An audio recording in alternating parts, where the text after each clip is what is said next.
was a rumble in the jungle. Once I heard Dad was outside again counting birds, and Mama plugged in a nightlight, and I saw the queen of the world. Hello, and welcome back to another episode of the Golden Hour Birth Podcast. We are your hosts, Liz and Natalie, and tonight we have our part 2 of our chat with Emma Ginder, who is a doula and student midwife here in St. Louis. And last week we talked to her all about her journey becoming a doula. And this week is the second half of that interview where we talked to her all about her journey to becoming a midwife. So I'll just jump right back into that and enjoy the episode. Thank you. Are the majority of your clients like wanting a natural birth in the birthing center or the hospital? Or do you have a lot of clients who are like, they definitely know they want an epidural and want to go that route? I would say, my entire practice, it's honestly been 50-50. Mm-hmm. I've been incredibly blessed and like so deeply fortunate that the last 3 or 4 years of my practice has been heavily Mercy Birthing Center.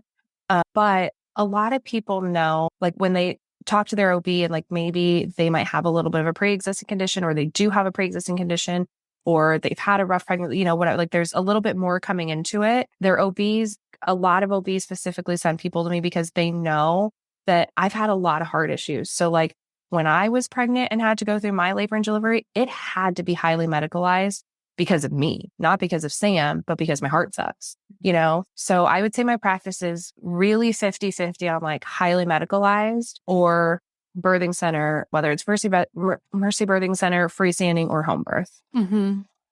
And then is there like, is it mostly first-time moms or second-time moms, or kind of a mix? It's honestly kind of a mix. I would say this past year, though, I've had more second, third, fourth-time moms, but I have been, doing way more home birth this year. Mm-hmm. Yeah, I'd say all of my families who specifically find me and want to work with me because of like highly medicalized situations, they are all first-time parents. I've only had maybe 2 or 3 multi-tip moms with pre-existing conditions. Mm-hmm. Yeah, they're usually all first-time moms. And then like all of my Mercy Birthing Center moms are 9 times out of 10 first-time moms. Mm-hmm. Mm-hmm.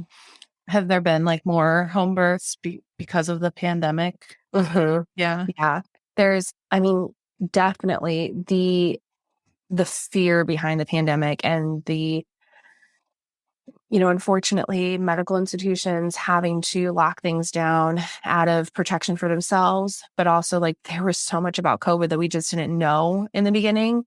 We're afraid of being alone, and like no birthing person should ever be alone. I don't care if I have to go get a scuba suit and rig up some crazy oxygen situation for you so that you can be in there with your loved one. Like no birthing person should ever be alone. And that fear was physically seen and felt, in parts of our country, so a lot of families chose alternative birthing routes out of preservation for, their safety. Mm-hmm. And it was scary. Like it, so we did see a big rise in home birth, but fortunately now we are seeing a lot of data, like more like really good evidence-based, heavily researched data on the safety of hands-off physiological birth, whether it's in a freestanding birthing center or at home.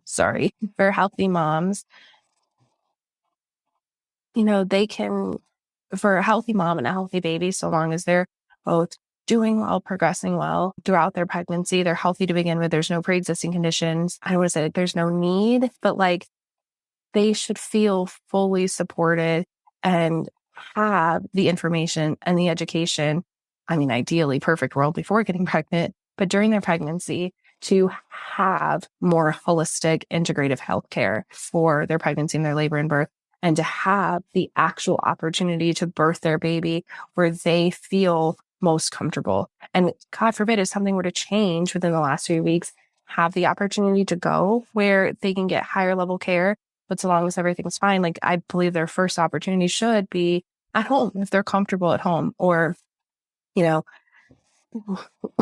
sorry, even if I was healthy enough to have a home birth, I wouldn't feel comfortable birthing in my own home. Like just the layout of my home, I think would just like be too much for my OCD to handle. But like if I could birth in like just a free stay, like, oh, it's like a nice like hotel, for lack of better terms, like have a baby and then I don't have to clean the mess up and I can go home. Like I would love that. And I think moms should be given that opportunity first. And then God forbid if something does happen, then okay, like we can seamlessly transfer.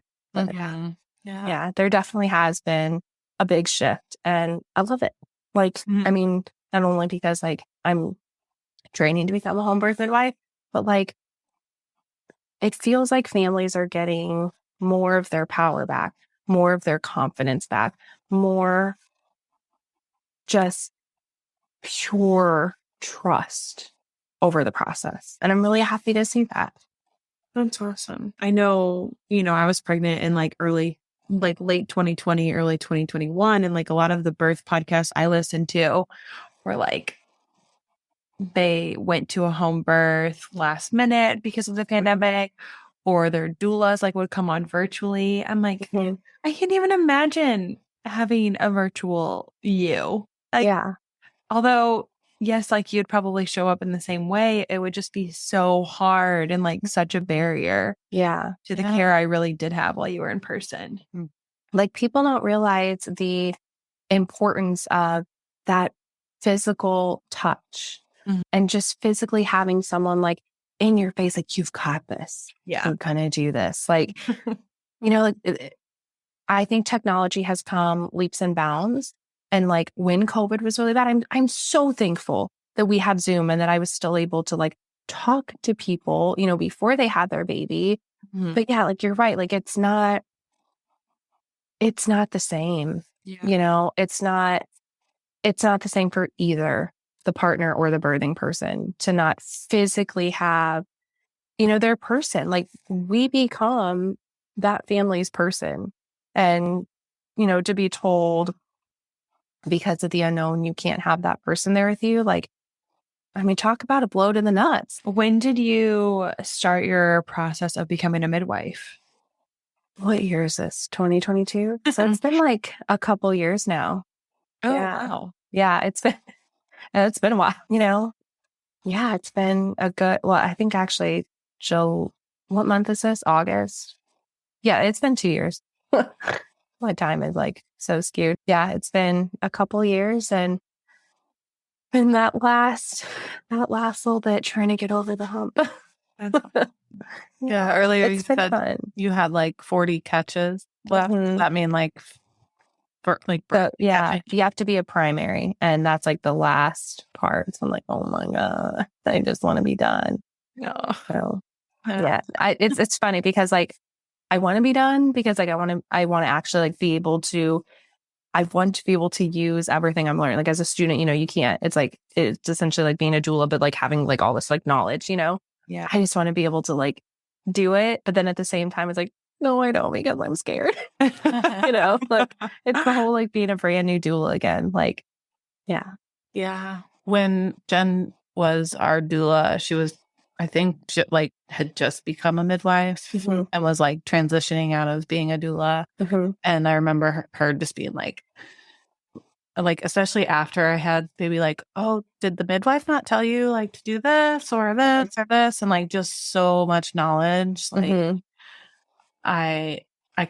you could tell that she like really wanted to like he's a midwife. Yeah. Just a doula. Like it's got to be hard to like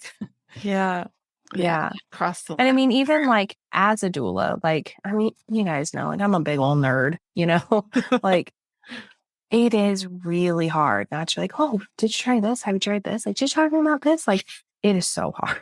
Like, and that's one thing, like, I don't want to stop doulaing. Like, just because I become a midwife, like one birth on my calendar every month is always going to be a doula client. Like, because that's just what I want to do, And I am pretty fearful for how that, like, I mean, like I'm afraid that it's just going to be a tough, because it's, I mean, the state we live in, like, they're just ready to get us, so it's like, ooh.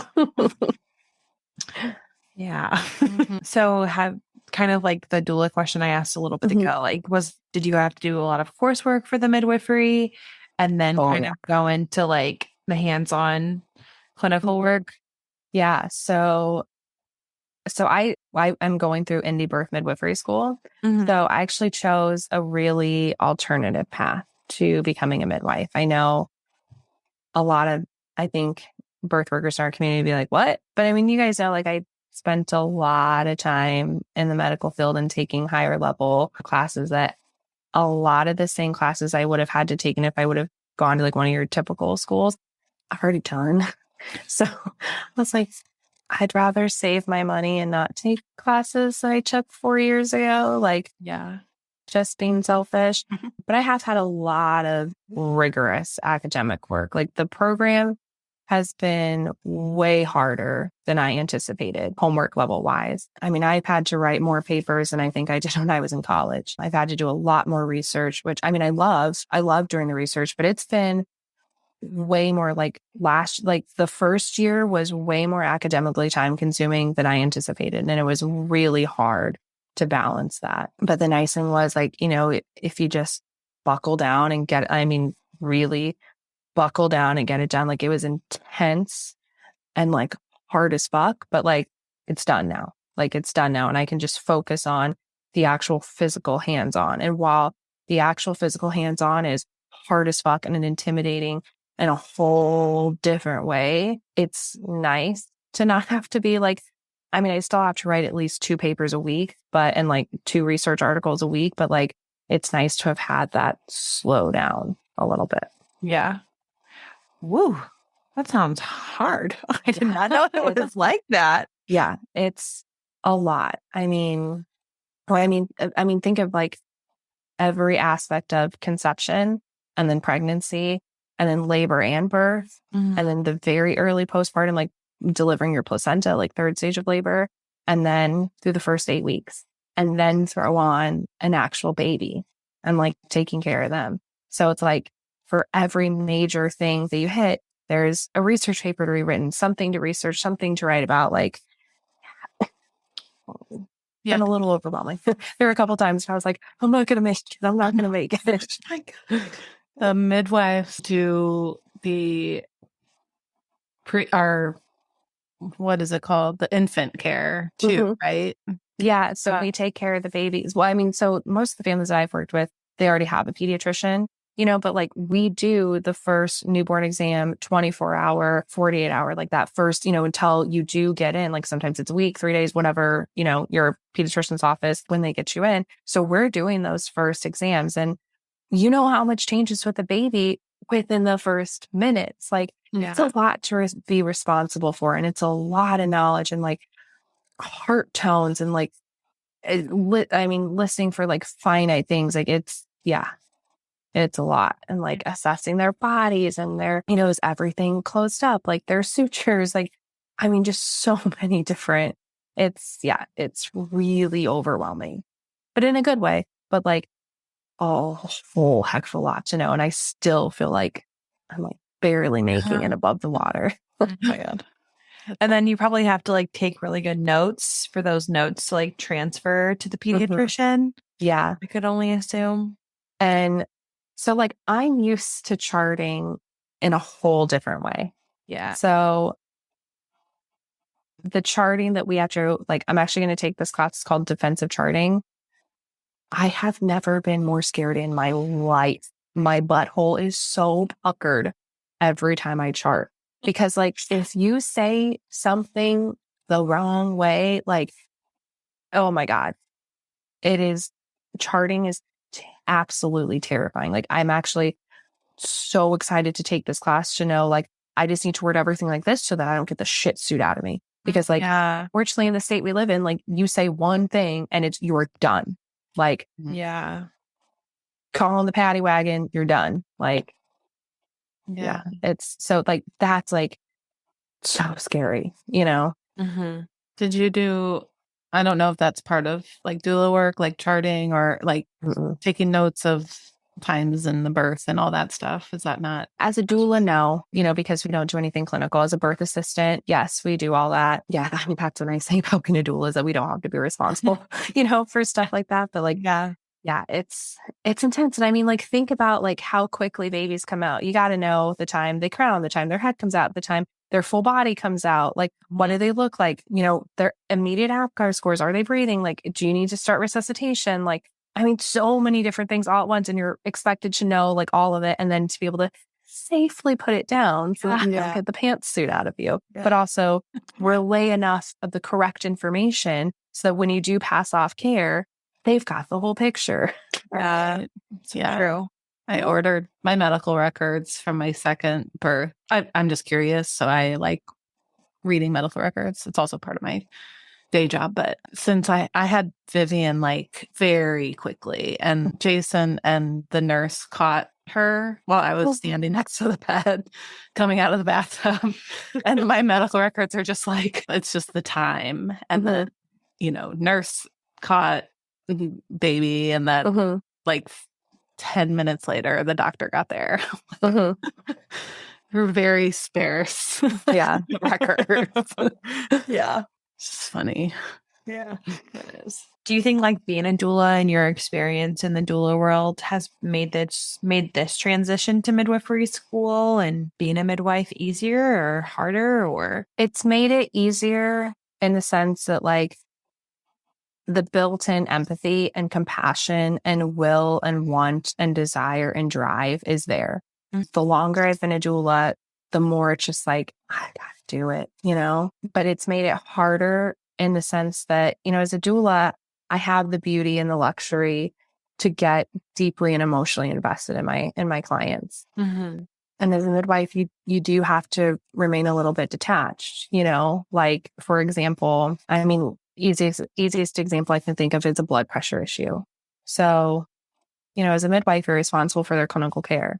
And if you notice that we're having some high blood pressures and they're not coming down, and, you try and do all the things, but a family ultimately decides, hey, we don't want to take medicine. We don't want to try herbs, or we don't want to consult with our PCP or anything.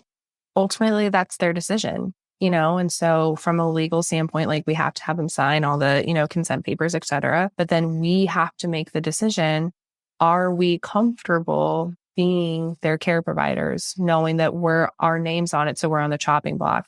And ultimately, when we have to make the decision that it's not safe for us to remain their provider, like, thankfully I've never had to do it yet, but like, I know I'm going to have to. And like, I cannot even fathom severing that tie. Like, because the beauty of a doula is you're not involved like that. So you don't have to worry about it. And like, I know that, like, God forbid if anything does like that happen, like, I've got to figure out and like talk to someone more business savvy to see like, how can I truly write it in so that, okay, like, this is no longer happening, but like, now I'm your doula, because like, I don't want to lose that. But like, that is a very, and I know I'm not, and like, I wish time would go slower, because I know I'm not prepared for that aspect. I know I'm not prepared, because like, that's the time where you want to hold that family even closer and like hug them even harder, but you have to think about yourself in that regard when you are the provider. Yeah. It's a real sucky part. I'm not looking forward to it. Yeah, that's tough. I know when I got broken up with by the birthing center, just like pleading with Jenny, like, oh, but can't we just see how it goes? Yeah, that was tough. Yeah. So coming from the other side that'd be hard too, because you have to hold a hard line. So a lot of the work we do, unfortunately, like, we are like, our butts are on the line. Like, we are really at risk, but like, families deserve, like, the way I see it is like, anyone who decides, hey, I'm ready to explore what it would be like to be pregnant, whether you have a partner, you're innocent, like, whatever, wherever you are in your life, I don't care. The second you have those thoughts, like, you should be able to see a midwife. You should be able to, like, that's a very intimate and vulnerable part of your body and your emotions. And like, we don't know what past that person is coming from. They should have the opportunity to see someone in a comfortable environment, you know, like, you know, think of like your typical out of hospital midwife's office or in-home prenatal visit. Like, they deserve that. And until they get to a point where it's no longer within their best health interest to be in that care, they should be allowed to pursue that, and they should be and feel supported. Like, I don't think we should take away doctors and hospitals, but I don't think for this situation, they should be the instant number one go-to. Now, like, for example, me, like, I'm a cardiac mess. So like, of course I would go straight to the hospital, but like, that's a given. Like, that is a perfect, you know, reason to send someone off to where, you know, there's bigger, better technology, things like that. But for your average person, no, like, see what their body is going to do. Be with them every step of the way on a very intimate level. And then if they need to, then, hey, we've done all this. Here's a soft handoff of care. I'm going to call you, check in on you, but they're going to be, you know, overseen from here. Yeah. I wish that's how it worked. Yeah. Yeah. I guess that's like the model, or used to be. I don't know how it is now, but like in England, how it used to be, and Call the Midwife show. Well, I mean, think of like Germany, England, the Netherlands, like how many other countries, like, do you see midwife level practitioners first? And then, you know, maybe you're not living in a situation where you could have a home birth. So they have like, essentially, I guess the best term would be like a community hospital, but midwives are the actual practice. It's just all midwives. Like, like if that's happening, like pretty much like everywhere else, like, how are we not getting that? You know, like, not to be like midwives are the superhero, like, come on. But I mean, like, just respect the body and like respect the emotional part of what this is, and like bring in the people who can actually support that. Yeah. It's definitely a more holistic approach. Yeah. For sure. Rather than going into your OB for your 15-minute session, like trying to just kick you out the door. Yeah. I remember like after I had Sam, I had that retained placenta. So like I had to like go in, you know, like super raw, sore, bleeding out the wazoo, you know, feeling like I was in labor again. And they're like, oh yeah, we're going to do this. Like, take these pills, take this medicine. We're going to go do a DNC. And I was like, oh, what? My baby? Like, oh my God, you know? And then, you know, my next visit, you know, in office, like everything was still like really sore and like really tender. And they're like, great, we're going to do this exam and we're going to give you an ultrasound. I was like, what? My body's not ready. Like, oh my God. Oh You my know? God. Like, So quick. it's just, yeah, it's like, it's way too abrasive at times. Like, Yeah. this just isn't a time down there. Yeah. Like, I mean, so much is happening to your body so quickly. It shouldn't be just oh, your baby's out, let's just peek under the hood. Like, no, there's so many things. There's a circle behind you of how big 10 centimeters is in dilation. Like, we don't need anything to be in there after that. No, not at all. Oh, yikes. Yeah. I feel like I have asked all these questions. I feel like I have like a whole new insight on your transformation into midwifery, and I've really enjoyed that. Thank you. But I know you're going to kick ass in doula world and midwifery world because it's just who you are. Well, thank you. I hope so. Like, I am really scared, like, to be 100% like honest and like vulnerable and transparent. Like, I have been extremely quiet, I think, about my process and journey because I really am afraid to truly like step into the light and like announce to the community like how I want to serve. You know, it's hard to do like anything on your own. Like, it's hard to do that imposter syndrome, et cetera, Yeah. I'm really like, I get really excited, like when I talk to people about it, like, especially like, past families, because like, I feel like they're my trusted people, but I really hope I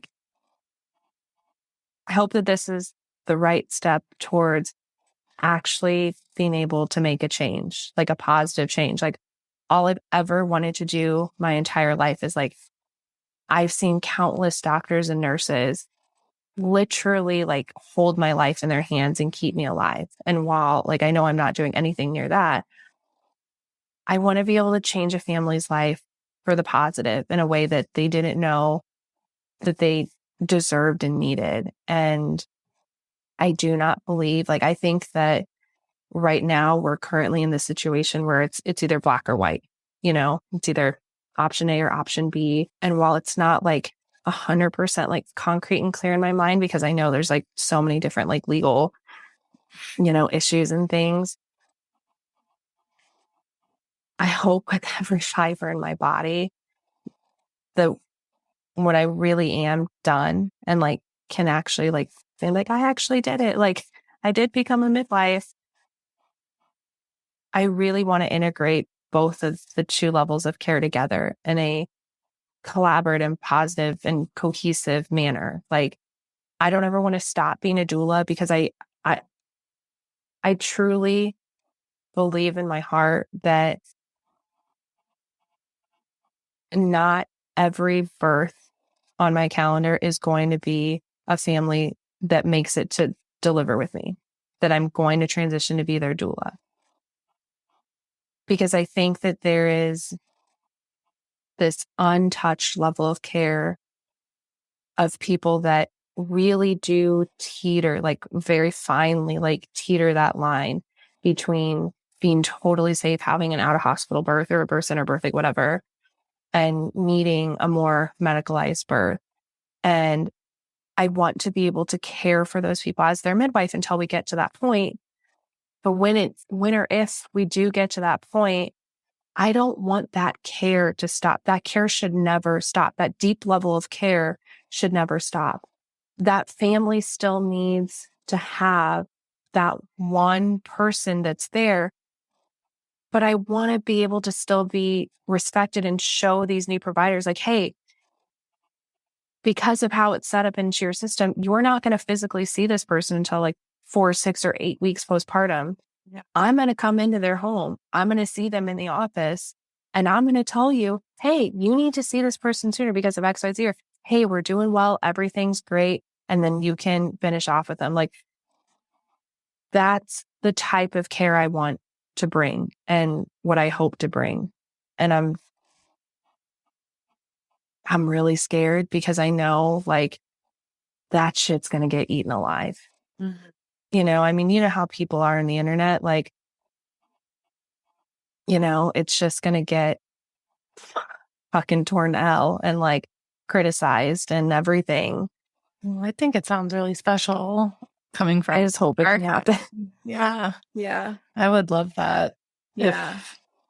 Yeah. I mean, like, for example, like, I would feel more comfortable telling you over a nurse I see for 15 minutes or an OB I see for 15 minutes that, like, hypothetically, I was sexually abused as a teenager or something like that. Like, that maybe I need to be, like, the one holding the transvaginal ultrasound. And, like, I need to take, like, the approach to let it into my body. And, like, not you. Like, so you have that special knowledge and like you're holding that.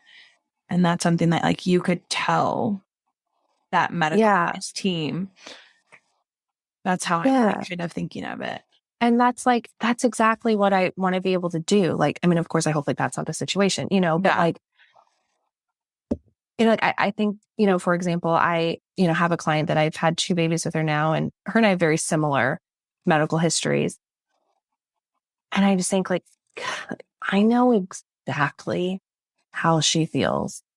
And like, hell no. Like, I remember at her last birth, like this nurse if I didn't lock that door, she would have like footballed, like linebacker style into that bathroom to get her to do what she wanted her to do to fit their protocol. And like, I knew what she wanted for her body and what her boundaries were and what she was comfortable with because of her past. Mm-hmm.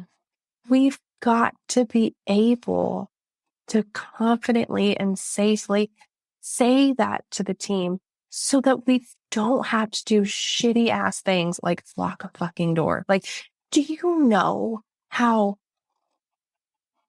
I hated that I had to do that? Mm-hmm. Like, that's not okay. That's what gives us a bad name. But I'm gonna fight like hell to make sure her body's not going to get violated. Like,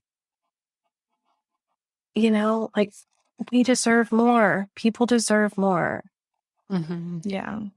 And it's also like hard saying this too, because I have like my like best friend is a labor and delivery nurse and I love her dearly. And like I knew, you know, I know that she would never want to like hurt a patient, but it's like that medicalized feel. Well, like think of like, you know, she has so much like fear of if I don't do XYZ, I could lose my nursing license. Yeah. And like, you know how hard she worked for that. Like, that's so fucked. Mm-hmm. That like, that's how we have to live our lives. Like, yeah, it's gross. Like it's the disgustingly gross reality. Yeah. Yeah, I remember being in the bathroom with Stephanie and Jason and like the nurse popping her head in, and I was just like, please just tell her to go away. Like, I'm not getting on the bed again. Like, you don't need to check me. Yeah. Good. I'm not getting out of this bath. Yeah. Yeah. I always like feel bad like putting moms in like a little bubble, you know? But it's like, I understand why like nurses have to do what they need to do. But it's like, dude, like let her labor. Like you can see on the monitors out there, like let her do her thing. We're all good. Like don't harsh this vibe. Like I know you have all of the best intentions. But like, come on, man, like read the room. Like this is not the time. Like you know, but I hate being that person. Like yeah, it's sad that it's like needed, you know, for sure. Yeah. Well, also like, you know, partners need to feel supported within that space too. You know, like I hate when partners say like, well, I don't know, like I don't want to say anything, or like at our last birth, like, man, like you need to feel supported, like seeing like that's your fucking family. Like you need to have the whole picture too. Like just because it isn't physically happening to your body, like you need to know the whole picture too, so that you understand why you guys are making these decisions or why this is your partner's preference. You also deserve to have support so that you don't feel like you have to hide, you know? yeah, yeah, very true. Yeah. Or they're looking at us while we're in labor. Like, I don't know, dude. Like, Not at this time. You can't look at me for what to do next. I'm off the clock. Clocked out. Bye-bye. Yeah. Well, thank you so much for coming on. It was such a joy to listen. And like, I've wanted to like ask so many questions about your midwifery experience. So I'm happy I finally got you to sit down and Oh my God. Thank you guys for like, I mean, like, I can't even tell you like how like humbling this is. Like, thank you. And then also like, thank you for being so flexible. Like, oh my God. Seriously. Like, no. I literally like showed up like, oh, hey, like, let me just like run in after I'm peeing. Thank you guys so much. Like, I think it's so freaking awesome. You guys are doing what you're doing. I love the content that you're putting out. I mean, seriously, like, thank you for even wanting to have me in your space. Like, this is your space. Like, this is really vulnerable. And it really means a lot that you thought of me and you had me here. I couldn't have asked for a first time doula. I mean, it's like our first kind of out of birth story. interview. Yeah. So I feel like you're probably going to be like our go-to, like, oh, some listeners have questions. Let's have Emma back on. And like, I am all for it. I'm all for it. Like, you know me, like, and I'm like, oh, here's all the resources for you too. So like the shit that comes out of my mouth, like here's an actual like evidence-based study. Like, I love it. I'm 110% down for that. Like, that's what I do all day anyways as a doula. Like, yeah, you're like the most like knowledgeable person that I know probably. And you just like pull these facts out of your head. Like, yeah. I feel like if I were a cartoon character, I'd be the brain. Or what was that other one, like Megamind or something? That like big, like testicle looking, like blue brain giant thing. Just like crazy nerd. I'm thinking of like Space Jam because we just watched that. Oh my God. Space Jam is so good.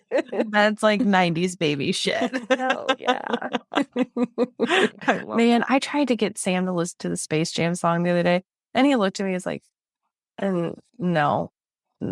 But he did go to his room and listen to the Beastie Boys. So I feel like I might have done a little something right. Yeah, 50-50. Yeah. Emma, thank you so much for bringing all your knowledge on and just being in this space with us. It was really great to hear and kind of have like a different perspective since we've heard birth stories up to this point. Yeah. So obviously we'll link Emma's Instagram in the show notes so you can find her and, follow her for all her great info. And see my corny attempt at reels on Instagram. But disco music. That was like literally, it's like Saturday Night Fever and the Bee Gees. And I think there's some ABBA in there. And if you've made it this far, like, Emma's really good at answering some questions. So you can always like ask us to ask her some questions or something. I would love to like do a Q&A with you. That'd be really fun. Mm-hmm. Send me questions. I'm happy to answer them. Yeah. Maybe we'll get some fun demos with like balloons and stuff. I've been trying really hard to I had this idea that I could take a water balloon and stretch the mouth enough to fit like a little, do you remember the pregnant Barbie and like the baby doll that came with the pregnant Barbie? Yeah, I had this idea that I could like shove that in there to like demonstrate a baby in the bag of water. But I've ripped like every water balloon I tried. And then I tried with like a normal balloon and like exploded it everywhere. I think we could get some like fun demos, like make some like Legos, have some balloons, have some Play-Doh, maybe some Jell-O. That'd be fun. I know that there's been like a felt thing kind of happening on like Instagram of like I used to have that up here. Yeah. I literally used to have that right here. And then I think Sam has it somewhere. I don't know. Got to play with that. The layer. It's literally right over there. It's like, I can literally see it across from me. Looks like he was just combing through. He was probably looking for the little fake baby at the end of it. That'd be funny. If only he was awake. That and walk out and breastfeed his baby dolls. Awesome. Yeah. So please feel free to leave us a review on Apple Podcasts or Spotify, and we will see you next week.